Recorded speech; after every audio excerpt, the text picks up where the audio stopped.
ముందుగా మన అందరి గురువు ఆత్మబంధువు అయిన బ్రహ్మర్షి పితామహ పత్రిజీ గారికి ఆత్మాభివందనాలు.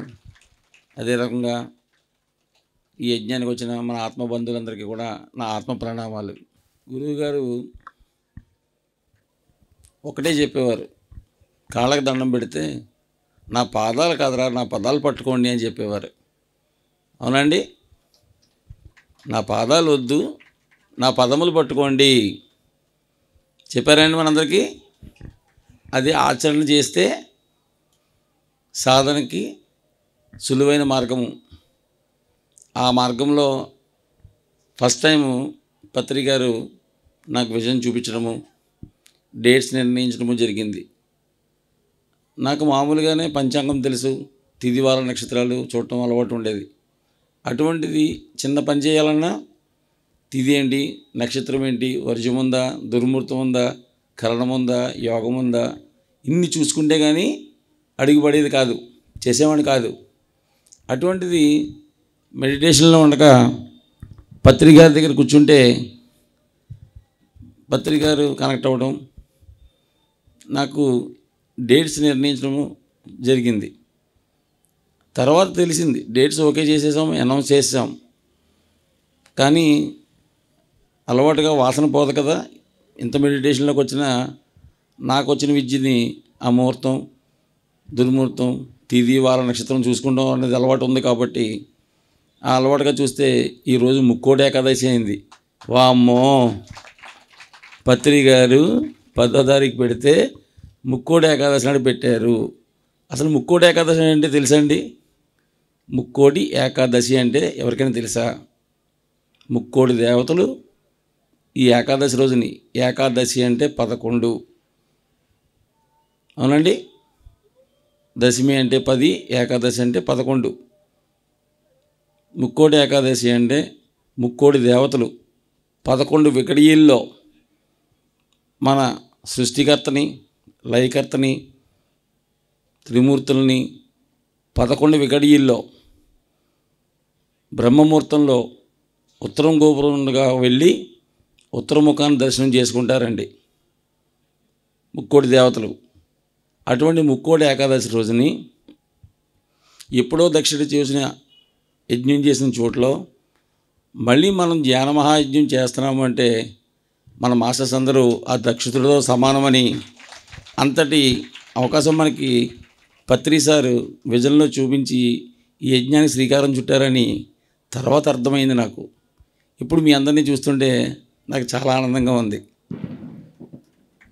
యాక్చువల్గా కర్తల్లో సార్ చెప్పినట్టుగా కర్తలు వెళ్ళి 10 రోజులు స్ట్రైన్ అయ్యి 10 రోజులు అక్కడ ఉండి ఆ ధ్యాన మహాయజ్ఞంలో పాల్గొని ఆ ఎనర్జీతో వచ్చి ఒక్కరోజు కూడా రెస్ట్ లేకుండా మన లోకల్ మాస్టర్స్ అందరూ, మా ద్రాక్షారామ సొసైటీ అందరూ, ఈ టీం అందరూ కలిసి ఈ 10 రోజుల్లో టైం లేదు. 2వ తారీఖున వచ్చాం, 10వ తారీఖున యజ్ఞం, ఇంకెంత ఉందండి, వారం ఉంది టైము.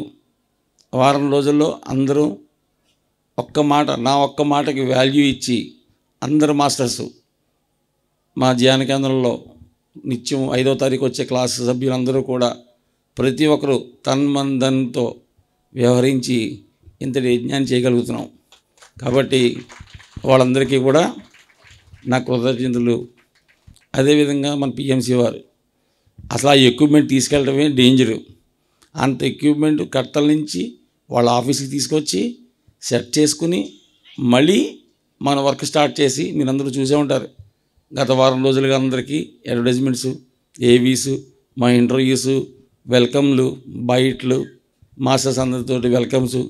ఇంతవరకు ఇంత షార్ట్ పీరియడ్లో జరిగింది అంటే అది కేవలం పత్రి గారు నిర్ణయించిన డేట్, ఆ గురుశక్తి, గురువు గారు ఇచ్చిన శక్తితోటే ఇదంతా చేయగలుగుతున్నాం. సో ఇందాక గురువుగారు చెప్పారు, ఎంతోమంది ఉంటారు, ఎన్నో జీవులు ఉంటాయి, ఎన్నో ప్రాణులు ఉంటాయి. ఎంత ప్రాణకోటి ఉన్నా ద్రాక్షారామంలో ఈ గుడి చుట్టూ కొన్ని వేల ప్రాణకోట్లు ఉన్నాయి. మూగజీవాలు ఉన్నాయి, మనుషులు ఉన్నారు. కానీ ఆ గుళ్ళోకి అర్హత వెళ్ళడానికి అర్హత కలిగి ఉన్న వాళ్ళు మాత్రమే ఆ గుడిలోకి వెళ్ళగలరు. లేకపోతే ఇందాక స్వామి చెప్పినట్టుగా అటు స్వామివారిని అమ్మవారిని దర్శనం చేసుకోలేరు. గుడి చుట్టూ తిరుగుతుంటారు రోజు పొద్దున్న లేచి, కానీ గుడిలోకి మాత్రం వెళ్ళి అర్హత కొంతమందికి మాత్రమే. అలాగే మనలో కూడా ఎంతోమంది ధ్యానులు ఉండొచ్చు.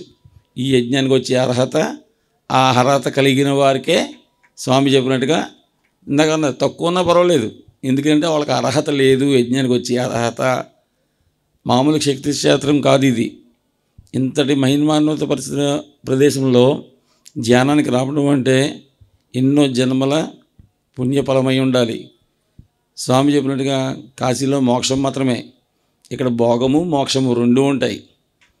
భోగము మోక్షము, భాగ్యము, ఇంకా అన్నపూర్ణతత్వం, నిత్యం అన్నదానం జరిగే ప్లేసు. ఏ రోజు ఏ సమయంలో ఎవరు వచ్చినా గుళ్ళో ఎప్పుడు నిత్యం అన్నదానం జరుగుతూనే ఉంటుంది. ఎక్కడ టైమింగ్స్ ఉంటాయి. టైమింగ్స్ లేని అన్నదానం మా ద్రాక్షారామంలోనే స్వామివారి భీమేశ్వర స్వామి సన్నిధిలోనే జరుగుతుంది. సో ఇంతటి అవకాశాన్ని పిఎంసి వారు మాకు కలగజేసి మా చేత యజ్ఞం చేయించడం, మా వెన్నంటే ఉండి యజ్ఞం చేయమని ప్రోత్సహించడం, అదే రకంగా గురువుగారు ఆజ్ఞ చేయటం, గురువుగారి ఆజ్ఞని అమలు చేయాలని సంకల్పం నా భార్యమని చెప్పడం, దానికి నేను అని మీ అందరి సహకారంతో ఇంతటి యజ్ఞం చేయడానికి భాగ్యం కలిగిందని నా హృదయపూర్వకంగా మీ అందరికీ ఆత్మాభివందనాలు తెలియజేసుకున్నాను. Thank you.